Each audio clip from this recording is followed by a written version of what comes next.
Brooks Running has a new shoe for you runners out there. Did you hear that? Better turn up your volume. In fact, turn it up to the max.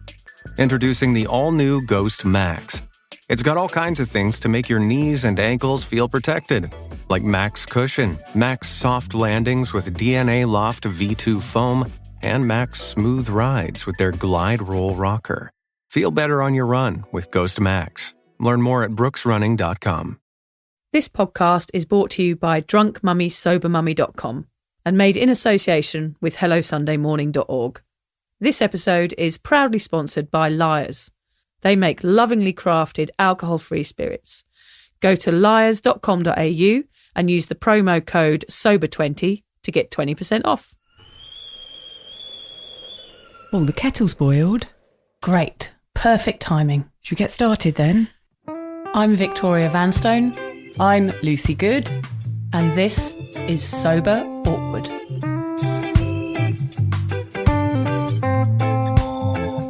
Right, Lucy, over to you. Thanks, Vic. So whatever stage you're at on your sober journey, and Vic and I are at completely different stages, you'll know that life without booze can at times feel, what do you reckon? Awkward. Lucy and I invite you to listen to our podcast where we discuss the realities of sobriety, the good, the bad, the ugly, and the cringingly embarrassing. Our honest and open chats will help you discover what it really means to be sober. Yes, we're here like a dodgy bottle of port from your nan's drink cabinet to take the edge off sobriety. And together we can learn how to feel the awkward and do it anyway.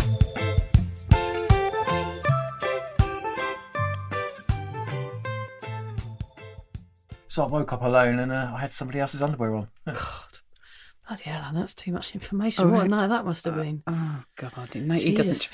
Actually, Alan, I have woken up with other people's underwear on as well, so don't you worry about that. All right, guys, I think we've started. Oh.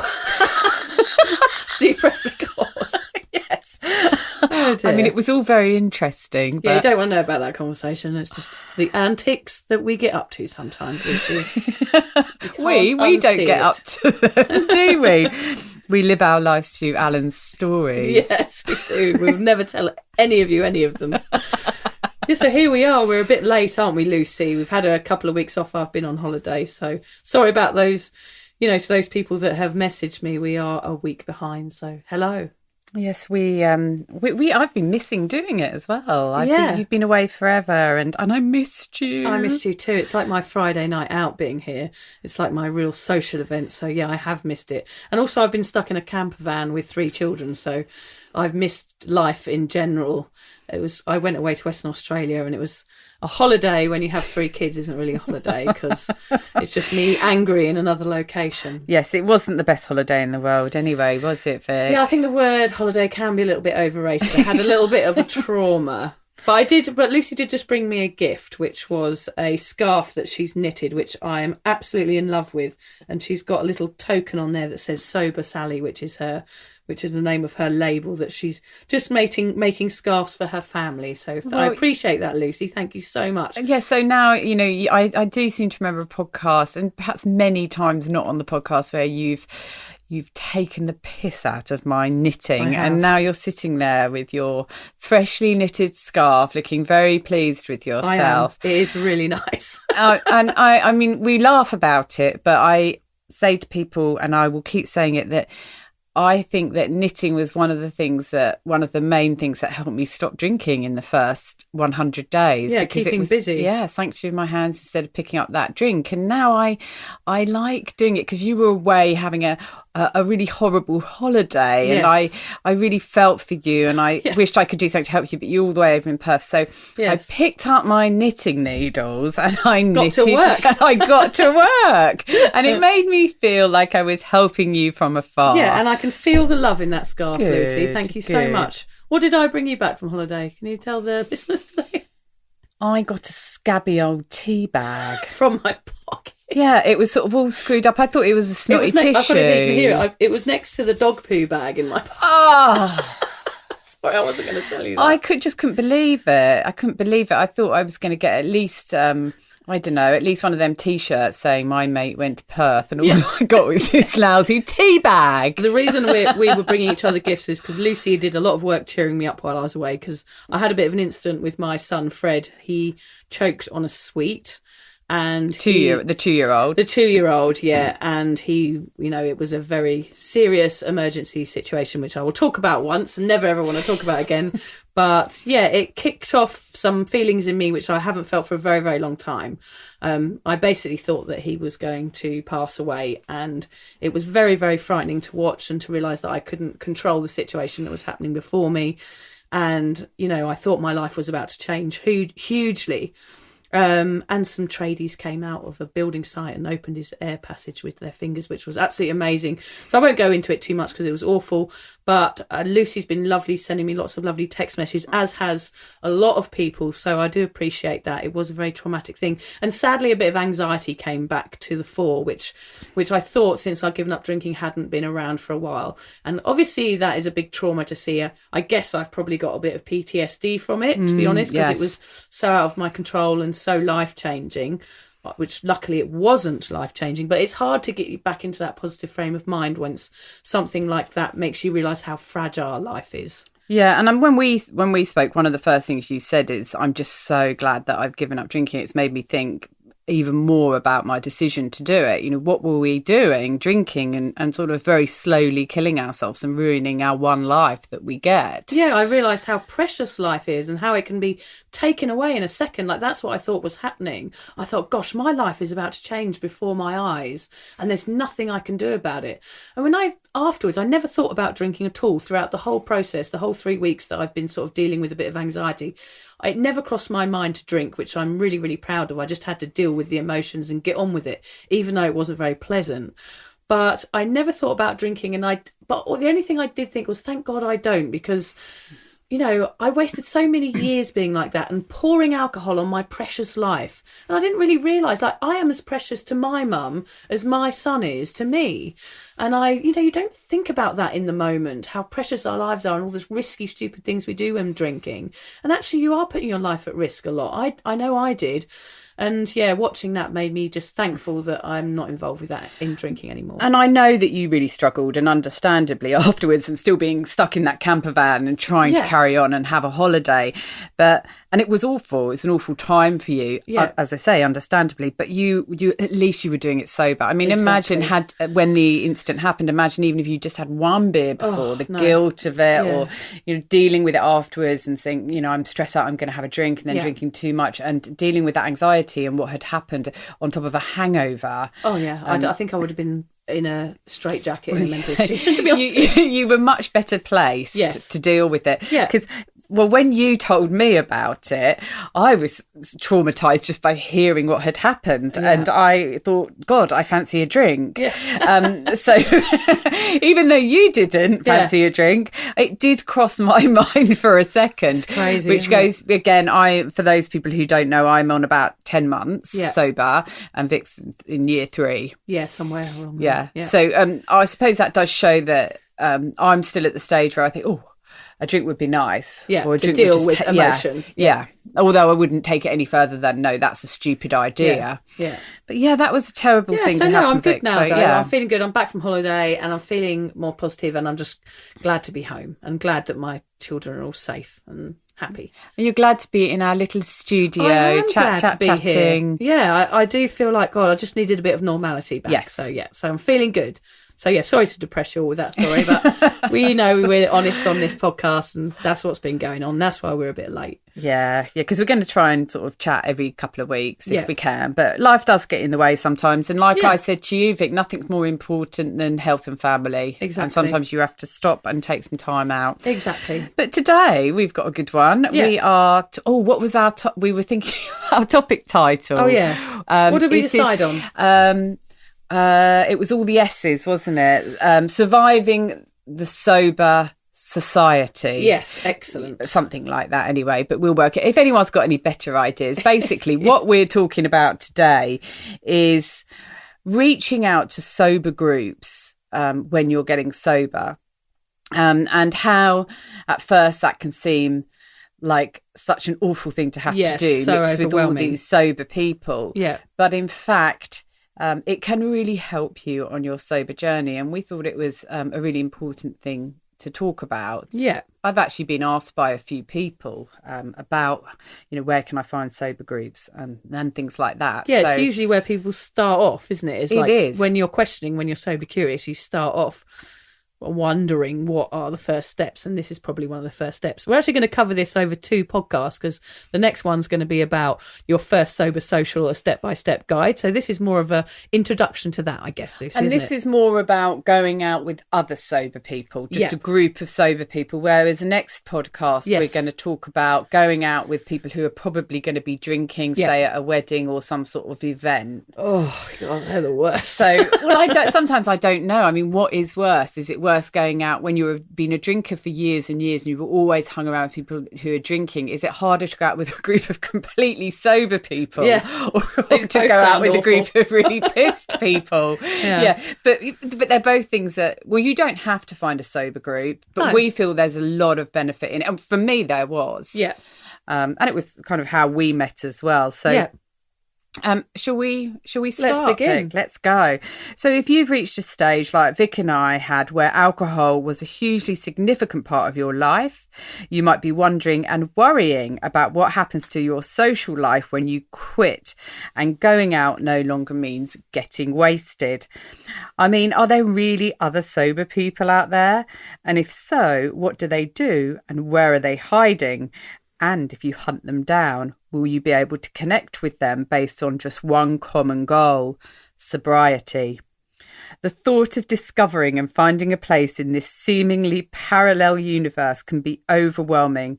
For us and for many, the worry of finding kindred sober spirits, excuse the pun, is yet another excuse to stick to the comfort of old mates and old habits. Oh, yeah, that's a comfy place. Yeah, Old mates and old always. habits, isn't it? Bloody Yeah, hell, did it down for the 25 pub years. in a cosy corner with a fire on, a couple of pints. Yeah. Give us a Stella. Trigger warning.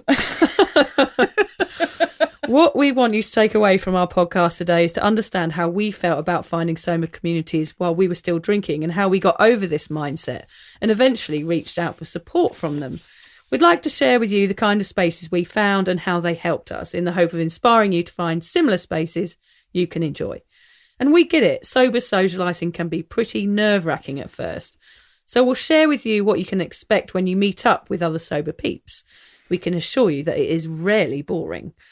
Finally, we'll bang on about the importance of sober communities and why they are a flathead screwdriver of your sobriety toolbox. Yes, because you can't do without that flathead, can No. you? You've got his flathead. It's better than a screwdriver. spanner in the works, Oh, yeah.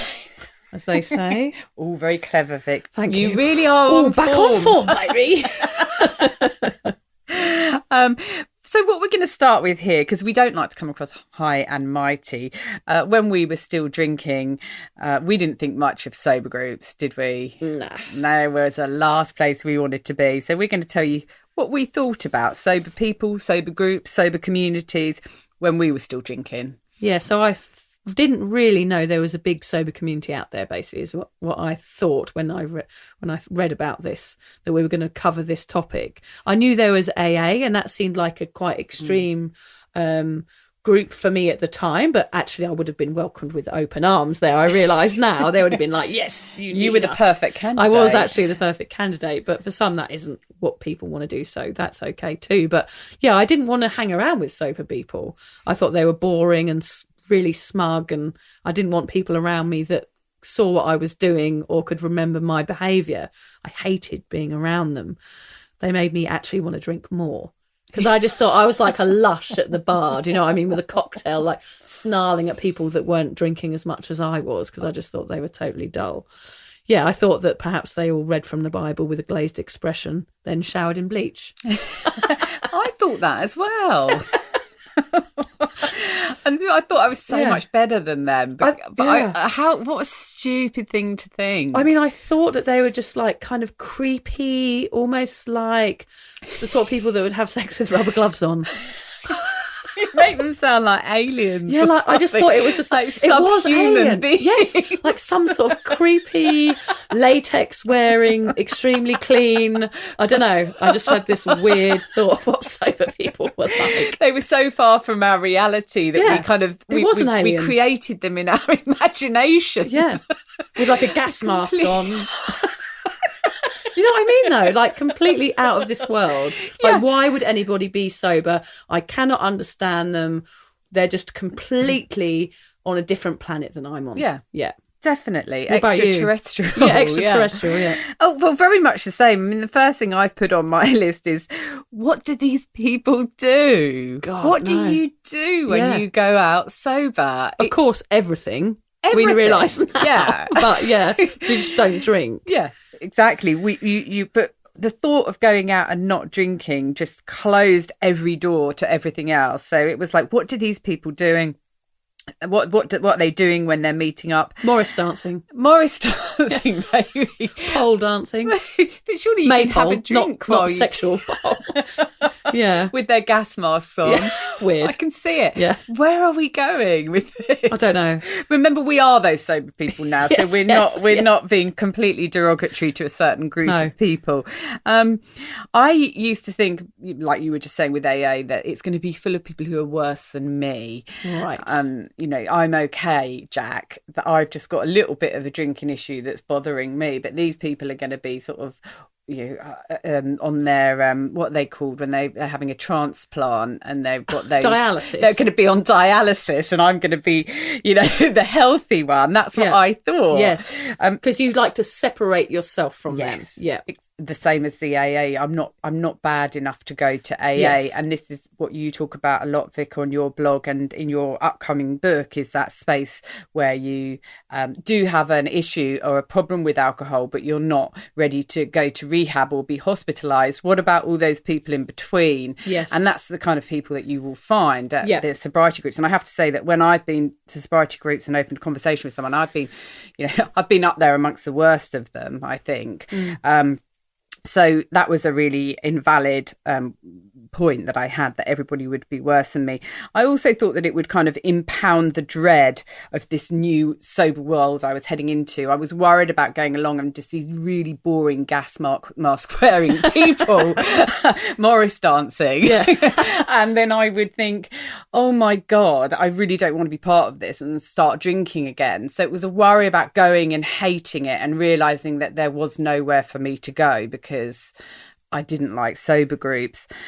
I'd done AA and I hadn't got a lot from it. It just so happened that the group that I joined was a lot of people a lot older than me that I couldn't relate to around the drinking. Yes, because you've got to resonate with these people. You've got to find people no matter where it is. I mean, we'll talk about that later, but you've got to resonate, and there's some groups that will work and some groups that don't. Yes. And for me, I didn't know that groups existed with people like me. I think that's part of the problem, isn't it? We look at the extremes, but there are many, many groups with people who are just like us, and that's what we've both discovered. Yeah, and you've just got to keep hunting for them and finding the right group. But there was a really funny point I wanted to mention, because Vic, you've been on Meetup with your sober group for a number of years now, haven't you? Yeah, a couple of years. Couple of years. And I can remember when I was still drinking really heavily, but desperately looking for some sort of support, that I went online and I tapped in sober groups or something, and Meetup came up. And then I saw that there was a sober group on the coast run by a lady called Victoria,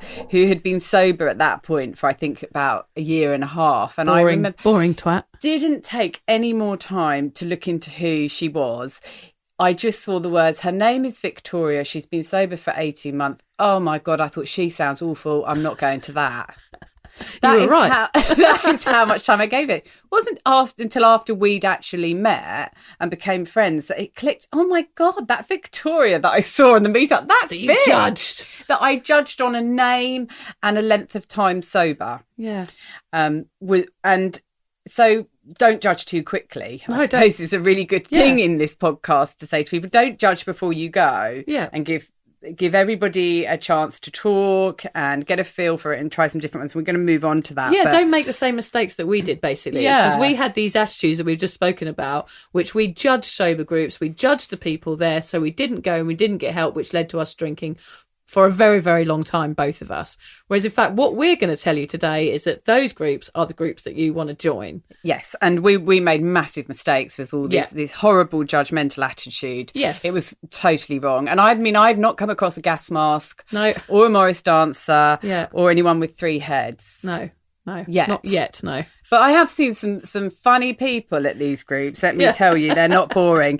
So next we're going to talk about what actually made us get over ourselves and reach out for the support that we needed from other sober people, because you do need support from other sober people, don't you? Yeah. You have to get that. Definitely. I did a sort of white knuckle ride for the first 18 months of my sobriety, which I do hugely regret, because I was so busy hiding the truth. And, you know, after a year, I wanted to shout it from the top of the Audi car park that I was, you know, that I was sober. Oh, how glamorous. I know.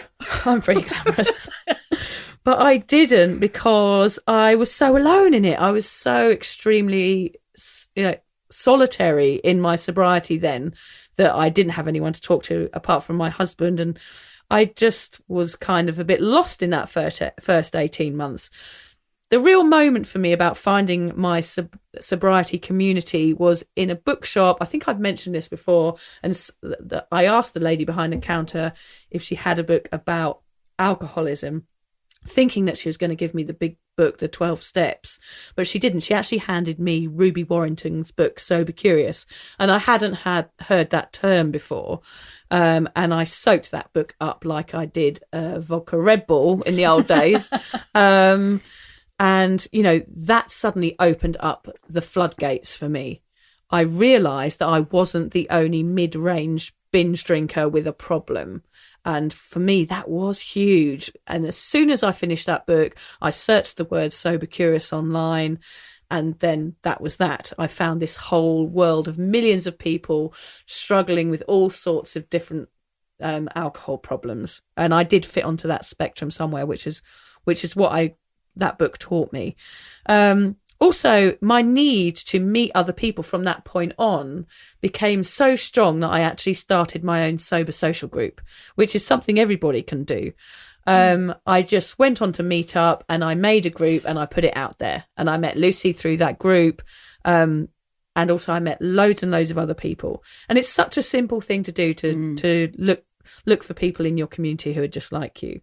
So yeah, and I got there and I was able to discuss something I'd been desperate to discuss for such a long time with people going through exactly the same thing. And with that, I also found a couple of people that I really resonated with. You've got to pick the right ones. You've got to be able to know who is going to suit you on this journey, who is going to be your buddy, somebody with a similar experience to you, perhaps someone that's a bit further along the line than you as well, that's got a bit more experience. Because that can really, really help. But I definitely think you've got to be careful in these sober groups, because they can be complicated, like family members. You've got to have your boundaries up, and, you know, people are vulnerable in these groups. So you do have to be careful. But I think stepping into them, you have to take away from them what you can and then continue with the other parts of your sobriety journey as well. It's just part of it. So yeah, they were that finding that Sober Curious book with that term in it that softened the term alcoholic for me, I think that was a real breaking through point in my sobriety journey. Yeah, and I think as well as that book that you've mentioned, there are loads of others out there as well, aren't there? That was just where you went and found one book that was like, wow, that is just incredible. That is me. Yeah. Yeah. And there are so many books out there now. We're so lucky that there's so much. And just to follow on from what you said, Vic, as well, about meeting all different people who are at different stages on their sobriety journey at these groups. One thing, you know, you have to be a little bit careful of sometimes is that people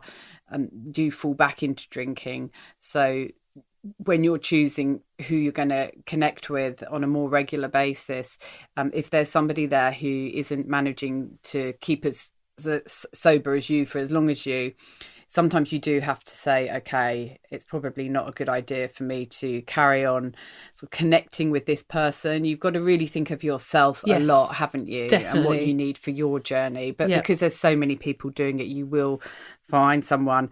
And I mean, what made me get over myself and finally reach for support? Desperation. Yeah. I was so desperate. Yeah. And I think I've said it before on this podcast. By the time I met you, Vic, I felt like I was in a dark room and there were all these doors around me and I was just reaching out and trying them all and none of them was open. And I just needed one of those bloody doors to open. Hello, it was me. And there she was. Hello, not today, thank you.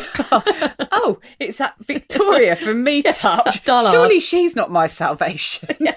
Oh, here I am, here to help you with a bowl of porridge. And there you were. Yeah. But that's what it was like for me. I really was quite desperate. And I remember you saying, look, well, I've got a sober group. And I was like, I'll be there. And I did everything. And so sober groups were really what got me through my first few months of sobriety. And again, the same as you, Vic, there are other people out there like me. And that is a really good feeling. There's people I can talk to about this, people I can share experiences with, and they get me. And I hadn't had that before because, yes, you can go out with people who don't drink, but that's completely different to going out with people who are sober because they had a drinking problem. Yeah. And another thing that made me decide to reach out is because my business, which is for single mums, has got a huge group of single mothers, mainly Australian, but from the UK, America and all over the world. And a lot of people find so much support from that space, just connecting with people who are in a similar situation to them. And the group for me is something where, I mean, it's my work, so I'm on it all the time and I can't really talk that much about what I feel and think because I have to be a very neutral space there. But I see how much it helps other people, just connecting with others similar to them. And I'm like, well, maybe that's what I need somewhere else, but around the sobriety journey. So that's why I reached out, because I thought I'm giving this support to others who need it in the single mum arena. And you need it somewhere else. I need it somewhere else. Yeah. So that was what encouraged me. So we did find our sober communities eventually after we went through all the ridiculous thought process of what we thought they were going to be like. And then we got to the point of desperation and enlightenment. Shutting ourselves in a cupboard on our own, crying for hours on end. And we reached out to the light. We did, and we found, well, we obviously found the same spaces because that's where we met. But tell us, Vic, what sort of things worked for you? Well, I've definitely talked about the Instagram, making an Instagram account and a Facebook account. I know they're toxic in some ways, those things, with pouting selfies and all that sort of thing. But if you find the sobriety community on either of those, it is nothing like that. There are a lot of comparing photos I do find in these communities, like before and after, because I guess you can't really show a picture of a broken soul. So people want to show, look, this is what I looked like when I was drinking. This is what I looked like when I stopped, which is inspiring in some ways, but really it's about what's inside. And that's the real sober journey that me and Lucy have been on, because we're still ugly, unfortunately. There is no before and after with me. I look worse. Well, I don't know what you looked like before. Yeah, I was really pretty. Now I'm turning into a booth You were a troll. stunner. Yeah, I was gorgeous. Yes, so maybe that's because you were younger. Yeah, I don't know, probably, and I hadn't been through any huge traumas. You had your beer goggles on. Yeah. So I found loads of people on Instagram and Facebook that I follow now passionately, because they're the people that keep me sober. And it's people like Sober Dave. Follow him, he's brilliant. There's Soberlicious in England, there's Untoxicated. Sober in the country, I have to mention them, Shanna Wange, because she supports loads of people in Outback Australia. She's huge. Just find something that suits you. Follow them all. Just make separate accounts from your normal ones and follow all of these people. You will find someone you resonate within these stories and within these pages. So I really recommend doing that. The other thing I have to mention is my morning exercise group. I know that's a weird one because it's not a sober community. I know. It's so cliche. I'm sorry, but Go for a jog. Yeah. I have started exercising since I gave up drinking as often as I can. And there's this amazing guy, Scott, who runs this free exercise group where I live at like 6 o'clock in the morning. And it means I go for a coffee and I go for a swim after we've done our class, and I sit and I do my socializing before 7 a.m. So I don't actually feel the need to go out in the evening because it's done. I've had a laugh. I've chatted with people. We've talked about all sorts of things. There's no pressure to drink. I mean, that going out for a coffee with people and doing all that sort of thing that you used to do in the evening and having that need fulfilled of socializing is such a good thing to do in the morning. So shout out to the Majimba exercise crew that I see every morning. Do you do that every morning? Well, I try to, but I haven't done it for about 3 weeks. I've been on holiday. You've been on holiday. I try to do it every day, but yeah, I do boxing as well, but it's better than doing nothing. I try, Lucy. They'll be like, God, what's she talking about? She never turns up. Please don't. Like, they don't listen to this. There's this bird who's just mentioned you on her podcast. Does anyone know who she is? Oh, that fat one that turns up occasionally. Came once. Yeah. The one that was panting in the corner. Fat, ugly one. The one that was bloated in the corner. Looked like she's drunk too much over her life. Yeah. One really unfit one.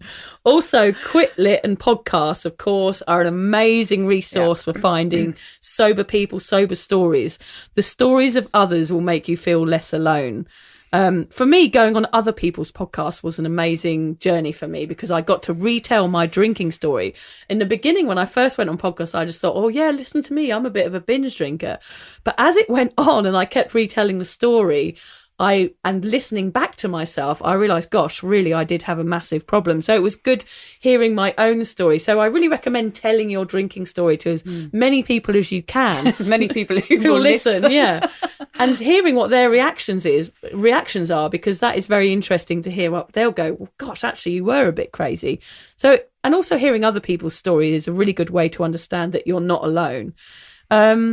Also, advice, that's what I was just saying, keep talking about it. Your story is so important to this sober curious movement. Tell people on the bus, I want people to know that this is not boring, it's better. I was going to tell Lucy very briefly about on the plane on the way to my holiday, I was rather chuffed because I found myself on the Virgin Entertainment System.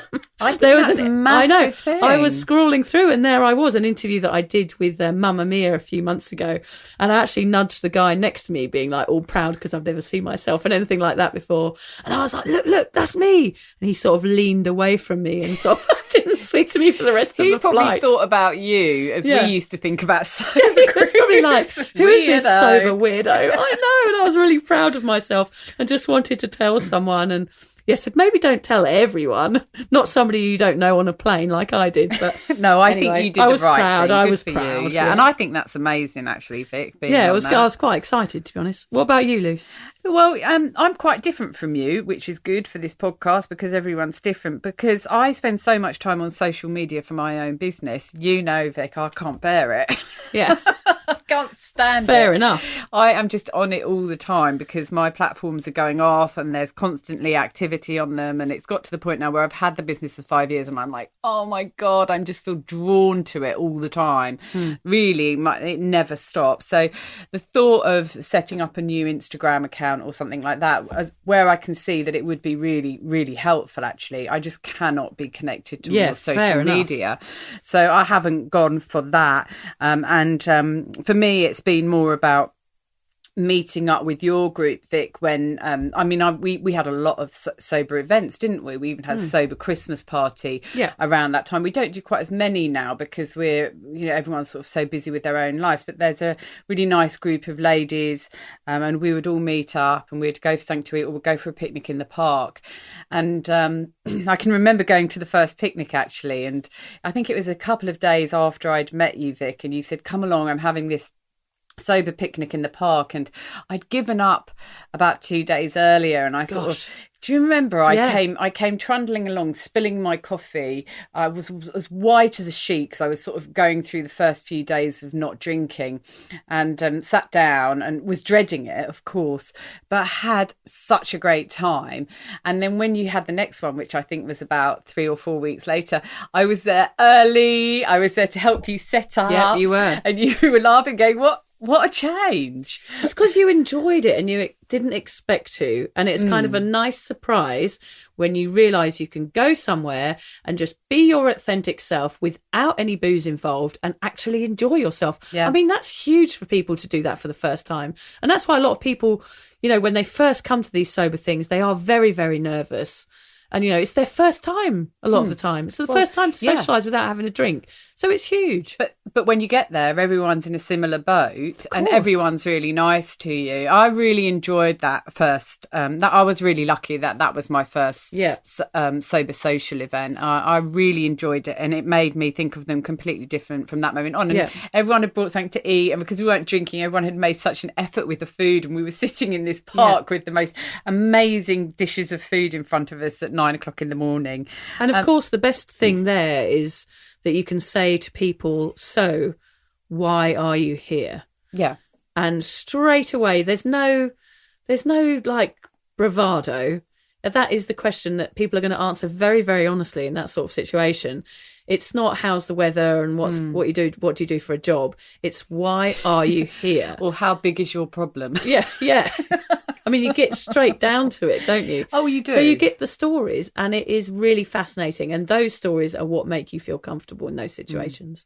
Well, and immediately you realise straight away how wrong you were with your judgment. Your judgment. Yeah. And you think, look, I'm sitting here with people who are so similar to me, and they're really interesting, nice people. What on earth was like? And you feel guilty, of course, for thinking all of those awful things. But another one that really helped me was the Hello Sunday Morning Forum. I hadn't found anything else at that time, and they've got a forum where you can go on and just tell people how you're feeling, or if you're worried about having a drink. That was something that I found helpful, and we kind of work with them with this podcast, don't we? So I'm really, really pleased about that, because they were a lifeline for me at the beginning. And then another one that, talking of lifelines, another one that I do, which is perhaps a little bit similar to your exercising, Vic, because it's not actually a sober group, but it's a space where I can go and there's just absolutely nothing about alcohol involved, is I do charity work at a Lifeline shop as well. A lot of work for charity, mate. I absolutely love it. Love it so much. We have so much fun, but it's a space where I can go, and it's a really safe space for me, because no one's going to bring a beer out halfway through your shift at Lifeline. Not even Mavis. No, Mavis. Cheeky Mavis. No. Maybe a little cheeky sherry. Oh yeah, fair enough. A bottle of port hidden behind the counter. Always have cakes though. They've always got cakes and biscuits there. Oh, have without they? fail. Oh, I might pop in. Oh, do. Oh, I love a bit of free cake. Oh. Yeah, me too. Oh, yes. They and the customers bring in cakes and biscuits. There was macaroons there the other day. Ooh. So, sorry, I go off. Sorry, I digress when it comes to... I did put something on your social group online on Facebook about the other cake, day. yes. I said, is anyone else obsessed with food now they're sober? Yeah. And everyone was like, yeah, love a cake. Yeah. Cupcakes are my life. Oh, yes. But yeah, that is, as I say, similar to Vicky's example of exercise, where you're not necessarily with people where you can share your drinking and sober stories, but you know that you're in a safe place. Yeah, they're brilliant in those places, because not only are you doing something perhaps that's a little bit out of your comfort zone, but it's good to not talk about sobriety as well sometimes. Yeah. I mean, you can have that group that you do, and you can have another group where you don't. Yes. And it just means you're getting out and you're socialising and you're doing something different, no matter whether the people are sober or not, which is a really nice thing to do. And it's not just about the socialising. For you, it's about the exercise. For me, it's about the helping out in the shop. So you've actually got other activities to do while you're there. Yeah, and it uses your brain, yeah. you know, and that's, if your brain is being used for something, it's not being used for the other thing, which is thinking about having a drink, thinking about drinking. Exactly. So we both went along to these events or got online and started chatting. So now we'd like to give our listeners advice for how to prepare for your first sober event. Of course, my first line, Lucy, has to feel the awkward and do it anyway, because that is our favourite quote of our podcast. And it's perfect for this, because it can be awkward. Yeah. It can be awkward. You have to feel those horrible, panicky, stressful feels before you go, but just remember, everybody is feeling the same way. You know, don't be ashamed by your story. That's the other one. Be proud that you're making changes. You don't need to go and explain yourself to everybody if you don't have to. Just go in there and just be proud that you're making that one step. Try and find that one person that you really resonate with. We all need a cheerleader. And if there's someone a little further down the line, like Lucy and I, that was perfect, then they can help you. If you go just remember to go again. You can't just go once. You can't pick your person. Oh, I wanted to say that. Oh, sorry. Go on, say it. No, it's all right. You've said it now. Okay. But it is a really good point. You are not going to make friends straight away. It's as simple as that. Don't go and just go, these people aren't for me. There will be different people there next time and you will find that person. Take away from it what you can and keep putting the work in. Community is just one slice of the sobriety pie.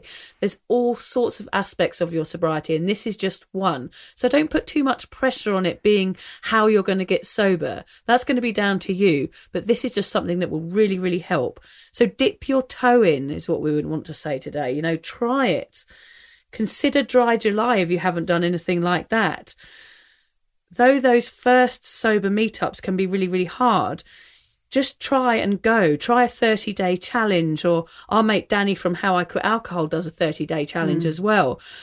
Just use those members that you meet on the 30-day challenge, for example. Use them as your sober community afterwards. I'm sure when you join those groups that you join a Facebook page or you join an online group, and therefore you're joining a community of people that are going to be feeling exactly the same as you. What are you doing, Alan? He sprayed it all over me. I'm having a Liars alcohol-free drink. Oh, yeah, we were sent a few drinks, actually. We were going to mention this today. I'm just licking it off my body. It's very sexual. We were sent some drinks by Liars, which we're going to try quickly while we're on here, which I've got a Classico, impossibly crafted, non-alcoholic sparkling. So, yeah. And I've got an Amalfi Spritz. So they sent these to us, and so we're feeling all professional, aren't we? Yeah. We're like people sending us free stuff now. It's so exciting. Oh, well, it certainly froths up nicely. Oh, it's Look fizzy. at that. Yeah, so Liars are a alcohol-free drinks company that make all sorts of different mixers and cans of drink. We are offering everybody that's listening to our podcast a 20% off token. So if you go onto the Liars website and use the promo code SOBER20, all in capitals, you'll get 20% off any of Liars products, which I think is amazing. Anything that helps. Could you kindly repeat the code? It is SOBER20, all in capital letters. Yes, and you don't have to have been sober for 20 days. It's a 20% discount. Exactly, yeah. But I actually think that these drinks are pretty cool in terms of what we're going to be talking about in our next podcast, which is about going to events where other people are drinking. Because I know that I've found at drinking events, if you're holding a water or something that's distinctly non-alcoholic, it always opens up the conversation, which you may not want to talk about. Yeah. So these look like they're alcoholic drinks. They come in these mine's in a lovely packaging. Yeah, we'll take a photo. Maybe we could have a photo. Oh yes, we'll do one with it for the podcast. But mine's in a really gorgeous pink sort of wine can. Yeah, and it tastes good as well. It tastes amazing. Yeah, really nice. Yeah, so we're all for giving people an option when they're socialising. I think having something in your hand that you feel like is still a treat is a really good way of replacing alcohol. So, so that's liars.com. Yeah, and thank you, Liars, because it's great we feel all professional. Yeah, we do. And we love that you're supporting our sober community and helping us all along. I've got a rabbit on the front of mine, actually. Yeah, I think I've got a hummingbird on mine. Yeah, it's lovely. Yeah, so what advice would you give to people that are preparing for their first sober social event, Lucy? Yes, I was going to say, think about your boundaries and what you're comfortable with sharing, because you're going to be talking about stuff that you probably haven't spoken to many people about, especially total strangers. And you will find that some people are very open and share some pretty crazy stories, because you've got to remember the people at these events are people who have had pretty crazy lives. They're not boring. They've got stories to tell. And when you hear some of their stories, you might think, oh God, yes, that happened to me. This happened to me. And you find yourself telling some stories that you would rather not have said straight away, but you might be happy to share them. But maybe just think about how far you want to go with what you tell people, and put some little boundaries in place in your head so that you only share what you're comfortable with. I mean, we've all done it where we've got out drunk and shared way too much. Let's not be doing it when we're sober. Yeah, I mean, being too open is something that I've always had a problem with in the past. Like being a little bit mysterious, there's nothing wrong with that. I kind of always would like to be a bit more mysterious. I'd love to be a bit more You'd see mysterious. my cloak disappearing around a corner and wonder, who is she? We'd be going, who's that mysterious Yes. woman? I wish I'd been more mysterious throughout my life, to be honest. I'm not in the slightest bit mysterious. I often don't think before I talk, and it all comes pouring out. And I actually think that you might find, it seems to me that it's a bit of a trait of people who have drunk a lot. They do that. Because, the things you hear at these sober gatherings. It's brilliant. It's brilliant. Yes, I sort of sit rubbing my hands together, like can't wait to hear what people are going to tell me each time I go. There's always an incredible story in that, but the best thing is you can always match it with one of your own. Pretty much. So it's about whether you want to do that or not.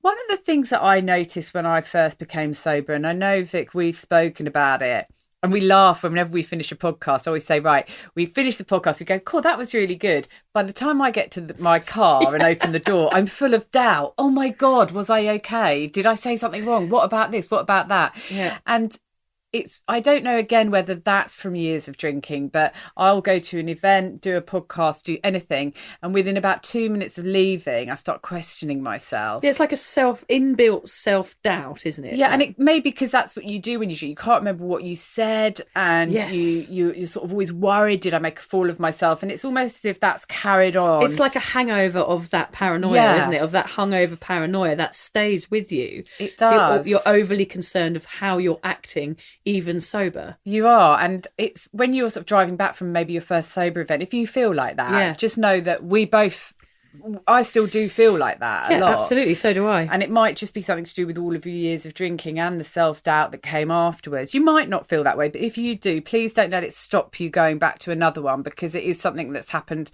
to both of us. So I'll be prepared for that to happen. Certainly stay open-minded. You never know who you're going to meet, what it's going to be like. So don't try and imagine and expect something. Just go along with an open mind. Like you said, Vic, and I was wanting to bring it up, never make a decision based on just one event. Go back and try a few. And after a few, you might find that it doesn't work for you. You might find just one person you connect with and you just stay in contact with that person, and that's enough for you. And also be aware that there will probably be some people who are still drinking there, which is something that not actually drinking at the event, although I think some do. You have had that, haven't you? Yeah, Vic, had people that drinking. one, But there are people who haven't actually given up. Now, I was surprised by that, just because, again, my expectations were that everybody at the Sober Social would be sober, even if it was just a couple of days like me. But no, there were people who were hungover. Yep. And there's nothing wrong with that. No, they're all welcome. I wasn't ready for it. Yeah, no, anything goes in these groups, which is what's nice about it. It's very accepting and very tolerant, and, you can't judge people in these situations because we've all been there. And I'm a real believer in equality and acceptance. And you have to have that in these groups. Well, and it's the people who are still drinking, they're probably the ones struggling the most. Yeah, they need the most help and they need the most advice. So just keep telling those stories and keep helping people. Exactly. Yeah, and just be honest and be kind. Yeah, be honest and be kind to everybody. I mean, you get a real easy range of people, don't you? All different ages, all different stages. Yeah. And you're not going to find, some people are not going to be your people. No. And that's fine. Yeah. You can't be friends with everyone. You can't be, and that's okay. Why has having sober communities to reach out to been so important to you, Lucy? Well, for me, in my first sort of 100 days, my first few months, I don't think I could have done it without sober communities. I was going to something once or twice every week. And because I have been drinking heavily for 25 years, all my friends are drinkers. Yeah. And drinking was my buddy. Yeah. And so I'd kind of not lost my drinking friends, but I wasn't hanging out with my drinking friends. And then I lost my other best friend, which was the drink. So I was feeling quite lonely. And obviously I am a single mother. So, and I don't have a partner. So, yeah, and I live on the other side of the world from my family. I've got a small violin here that I might start playing in a minute. Oh, fuck off. Carry on. No, but I did feel lonely, and having people to go and talk to and listen to me ramble on. That's all you need sometimes, isn't it? You just need people. Yeah. Sometimes you just need people, whoever they are. Yeah. Because we're saying like, well, they might be good, they might be bad. Sometimes it doesn't matter. It doesn't matter. And it breaks it up. It's like, I'm going to, because you tend not to go out a lot, and you've actually got somewhere to go and people to see and a conversation to have. And I felt like I was part of something really cool going along to these things. We talk about sober as boring and uncool, but getting sober is a really cool thing to do, and it's a big movement. And I felt that. Yeah. I felt that when I was there, and that was something that really surprised me. I felt I was part of something big that wasn't huge now, but it was getting bigger and bigger. And I still feel that doing this podcast. I feel we're part of something that's growing, and that it is going to be seen as a really cool thing to do. And I wasn't expecting that at those groups. I thought, that they were going to be Morris dancing, and I was going to have to learn that. The Adelbury cock and balls move. That is actually a Morris dancing move. I ask how you even know that? You don't want to know. I liked going because I felt empowered. I felt accountable. Yeah. I want to, there were other people in the group similar stage to me, and when we met up again, I didn't want to say, "Oh, I had a drink." I wanted to say, I've done it, and people don't mind if you haven't managed to see it through, but it's nice to tell people that you have. Can I just interrupt you there? Yeah, I think it's very interesting, that point that you've just made there, is to go and tell people that you've done well, because you get accolades then, and it does make you feel good, and it spurs you on. And it's so funny, like in sobriety, it's the first time I've ever in my life had people say, "You're doing all right."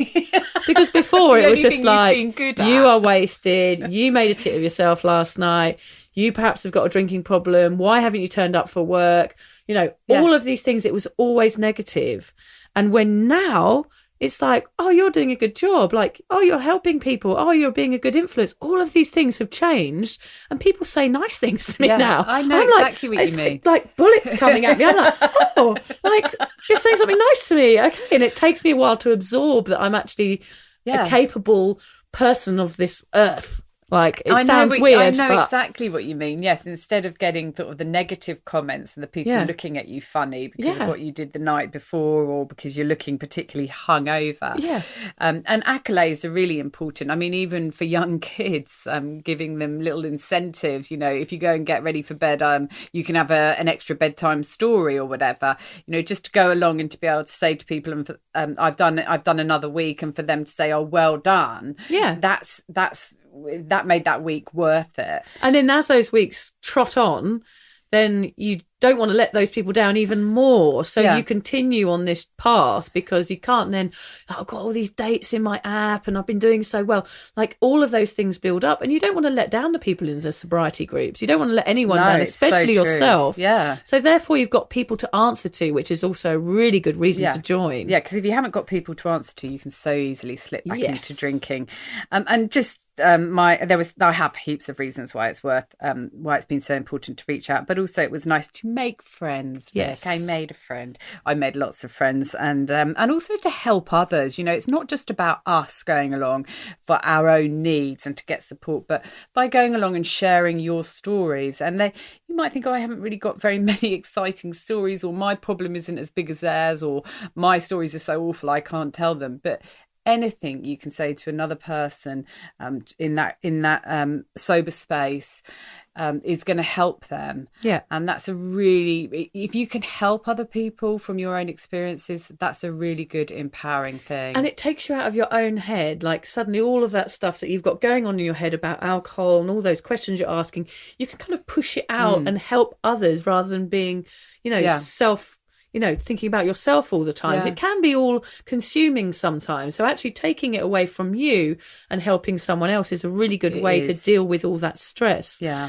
Also learning all the time, like those groups that you go to, you're going to be learning from people. Yes, loads of resources. Excuse me. Like with your group, you get people to bring books along, don't you? And we swap books. Yeah, and podcast ideas and just anything that helps. Like even on the Facebook group, which is the Sober Social for Sober Curious Women, just go and search for that. But people put advice on there all the time. So you're always learning. And because you're sober, you're much more able to absorb information and remember it. And that is a huge help. So yeah, you'll feel like part of a movement if you do go to these sober groups where people can listen and understand what you're doing. And the same as Lucy, we've become really great friends, and I wouldn't have met Lucy if it wasn't for the sober group. So that's just one reason it's good enough for me to go. Oh, yes. Oh, that's so I'll get you another tea bag if you're lucky. I'm quite looking forward to trying my tea bag later. Yeah, it was it was a posh tea bag. It better be good. Yeah. Better than the tea bags we used to do. I think we managed to keep off of that this week, didn't we? All about it. I don't think we come up with any really awful stories other than your traumatic event on holiday. That was enough. That was enough. Yes. But yeah, just going on to what you said there about your Facebook group. Again, the accolade thing there. It's a great space to go if you've just done even your first day. Even if you've done your first day, go on and say, I've just done a day. I've woken up the following one, feel good. I've done 24 hours without alcohol. We can guarantee there'll be a load of, we love a win on there. Yes. And everyone will be going, well done, go on, yeah, you can 20 do answers. this. Yeah. And also people just saying, look, that's amazing. What are you going to do next? And how are you going to deal with the next week? And what are you going to do then? Yeah. I mean, just keep on it. If you've got questions, keep asking them. Find one of those groups where you can ask questions, because lots of questions will come up and there are people there that can answer them. Yeah, and so that's probably a point to make is it is good if you can have a physical group where you go out and you do some social things like going into a restaurant and having a meal without alcohol, but then also having an online space. Even though I'm not into my online spaces, I am part of Vic's group because I've had moments when I've really needed support in the moment. You know, it's 10:30 at night. I can just tap in a question and I have got so much support. And also you're really good at saying, like, not only can I ask a question, but I've got something that has really worked for me today. Yes. And this is what it is. And you know that that's going to help 30 people on there in that moment. Yeah. So that's really, really helpful. All of these things. I mean, I know we complain about social media and all that sort of thing, but in some circumstances, it is absolutely an incredible tool that we have nowadays. It's 24/7 on tap help, isn't it? Yeah. If you find the right space. If you use it correctly, yeah. Well, we've got some tips, haven't we? Yes, of course we do. We've got some tips. Okay, I'll go first, shall I? Go for it. Where are we? Okay, so both Vic and I admit that we used to think that sober meant boring. Therefore, a sober community was just one big bore fest. And by bore, we don't mean like pigs. Pig, yeah. I like a good bore fest. But we were very wrong. Give them a go. We think you'll be pleasantly surprised. After all, most sober folk have lived crazy drinking lives, so the stories and banter may well surprise you. Yeah, definitely. If you can change your mindset about sobriety communities, you will open up a world of support that could be invaluable on your journey to get and stay sober. Don't rule them out. Sober communities can come in many different forms, and this is great because you are more likely to find something that suits you. They might be online or in person. They might be support focused or activity focused. They might be small and intimate or large and loud. Try a few until you find one that suits the new sober you. Of course, it is possible that you live in the middle of nowhere. In which case, Lucy and I are extremely jealous because I know at this week I feel like living in the middle of nowhere, to be honest. If you can't find a group in your local area, reach out online or just start one. I did. Go on, say the name of it again. The Sober Social for Sober Curious Women. It's a bit of a long-winded one, isn't it? It is quite long-winded. Yeah. Maybe she looked to shorten that, a bit more sort of punch to TSSF. No, that's not working either. And what was that other one you mentioned earlier, Vic, about a group for remote people in remote areas? Oh, that's Sober in the Country and Untoxicated, I'll remember again. They're both Australian ones. But in England, you have Club Soda and Soberlicious. You know, just search Sober Social Group in your area and you'll definitely find something. It's going to be hard at first, but don't let nerves hold you back. Remember, lots of other people will feel just like you, and in our experiences, we've only ever felt welcome in sober spaces. After all, you know you'll have at least one thing in common. The more you get out and practice sober socialising, the better it will get. And a sober gathering is a perfect place to try. Never ever feel ashamed of attending a sober event for sober people. Everyone who has battled an alcohol addiction is strong and incredible, including you.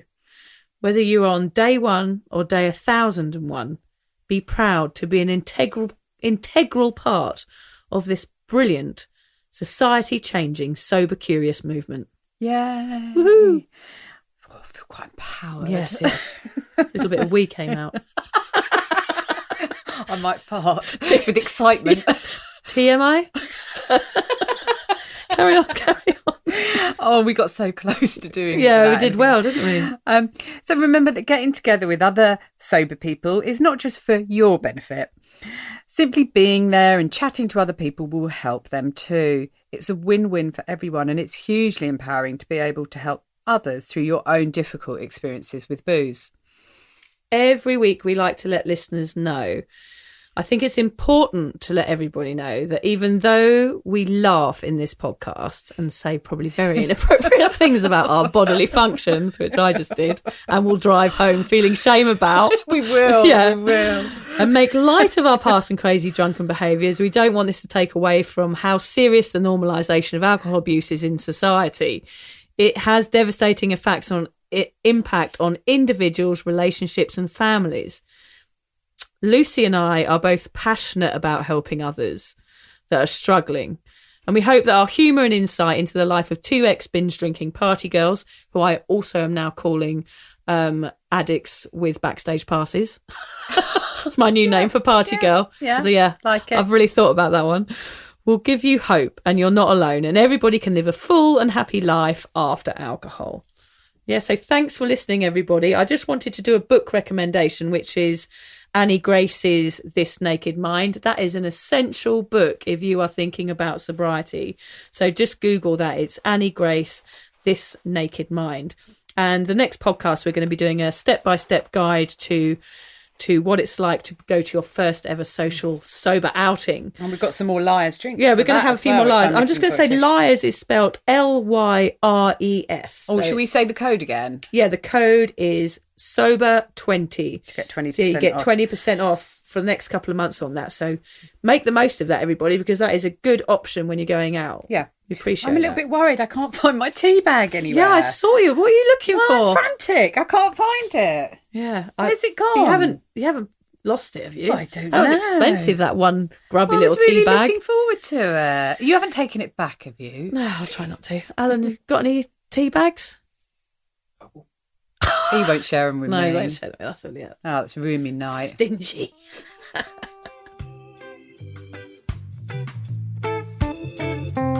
Thank you for listening to the Sober Awkward podcast. If alcohol is affecting your life in a negative way, you're struggling to moderate, or your hangovers are causing anxiety, it might be time for you to reach out for help. Contact your local doctor, a therapist, or connect with a local AA or sobriety group. In fact, Vicky's got a really great one. Yeah, it's the Sober Social for Sober Curious Women. You can just search for that on Facebook. Lucy and I will both agree that even though this journey can be awkward, it's definitely worth it. And if we can do it, then you can too. For more support around sobriety, head to my website, drunkmummysobermummy.com. And Lucy runs an online space to support and inspire single mums. Find out more at beanstalkmums.com.au. Finally, if you've loved the Sober Awkward podcast, don't forget to subscribe, rate, give a review, and share it with your mates. But don't worry, we won't be angry if you don't. I might be a bit angry, Lucy. Can't say that. They won't mind. No, it's just rude. No.